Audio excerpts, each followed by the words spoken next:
Assalamualaikum warahmatullahi wabarakatuh. Nama saya Muhammad Fadil Hasim. Di sini saya akan mempresentasikan materi mengenai 7 pilar komunikasi bisnis.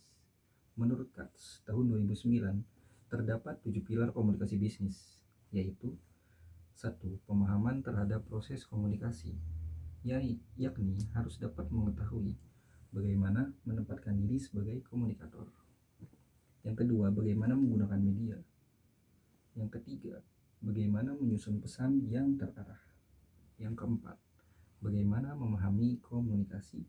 Yang kelima, bagaimana memanfaatkan sumber. Dan yang keenam, bagaimana mengetahui dan mengevaluasi efek.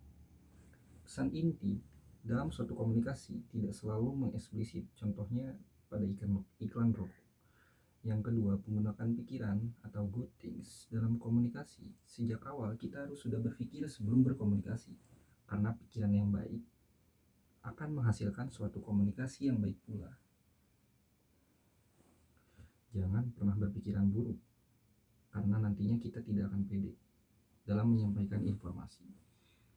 Kemudian yang ketiga, memahami bahasa merupakan sistem dari signal dan simbol yang diperlukan untuk berpikir dan mentransfer pikiran dan perasaan. Bahasa yang digunakan dapat berbentuk verbal dan nonverbal.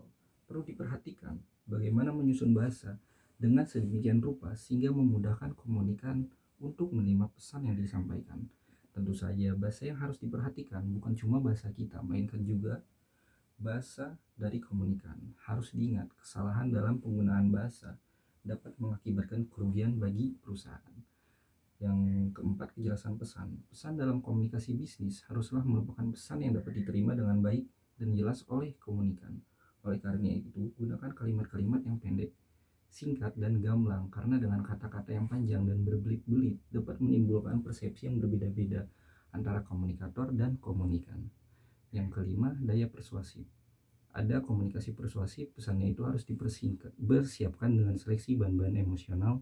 Yang kedua, penggunaan bahasa yang menyentuh emosi. Yang ketiga, moving the feeling, dan seringkali justru jauhkan logika.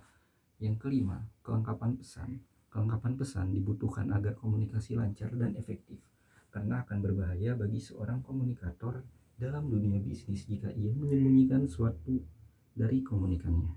Dengan perkembangan teknologi, komunikasi, dan komputer, data itu dapat semakin banyak terkumpul dan didapatkan. Jadi jangan menahan atau menyembunyikan data, sebab akan merusak seluruh communication networking. Yang terakhir, keinginan baik atau goodwill. Suatu perusahaan apapun yang ditawarkan haruslah diiringi dengan niat baik terhadap konsumennya, bertanggung jawab, dan tidak boleh merugikan masyarakat.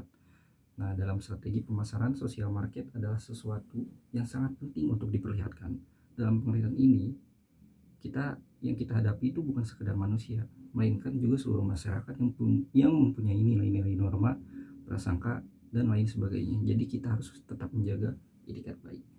Mungkin sekian yang dapat saya sampaikan. Assalamualaikum warahmatullahi wabarakatuh.